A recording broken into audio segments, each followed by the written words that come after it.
പ്രകാരം ബ്രഹ്മാവിനെ ആരാധിക്കുന്ന പറഞ്ഞാൽ ശിവനെയും വിഷ്ണുവിനെയും ഒരുപോലെ ആരാധിക്കുക, രണ്ടു കൂട്ടരെ ഒരുപോലെ ആരാധിക്കുന്നവരാണ് ബ്രഹ്മന്മാർ എന്ന്. അവരാണ് ഹിന്ദു മതക്കാര്. ഇവർ ഈ രണ്ടിനെ ആരാധിച്ച് രണ്ടിന്റെ ഊർജ്ജം തമ്മിൽ ക്യാൻസൽ ആയിപ്പോട്ട് സീറോയിൽ വന്നേക്ക് ഇവർക്ക് യാതൊരു ഊർജ്ജവുമില്ല.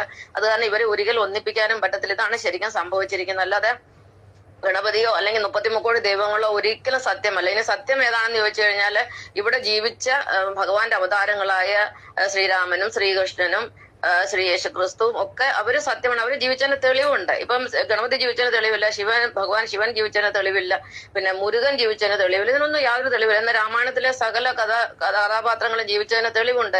അത് രാമായണത്തിൽ ഏതെല്ലാം സ്ഥലങ്ങൾ പ്രതിപാദിച്ചിട്ടുണ്ടോ അത് ഈ ഭൂമി നമ്മൾ എവിടെ ചെന്നെല്ലാം സ്ഥലങ്ങളൊക്കെ നമുക്ക് കാണാൻ സാധിക്കുന്നതാണ്. അതുപോലെ കൃഷ്ണാവതാരത്തിലെ സ്ഥലങ്ങളെല്ലാം നമുക്ക് കാണാൻ സാധിക്കുന്നതാണ്. യേശോവതാരത്തിലെ സ്ഥലങ്ങളെല്ലാം കാണാൻ സാധിക്കുന്നതാണ്. ഇനിയിപ്പോ മുഹമ്മദ് നബി എന്ന അദ്ദേഹം ഒരു അവതാരം തന്നെയായിരുന്നു. അദ്ദേഹം ജീവിച്ച സ്ഥലങ്ങൾ അതിനെല്ലാം തെളിവുള്ള കാര്യങ്ങളാണ്.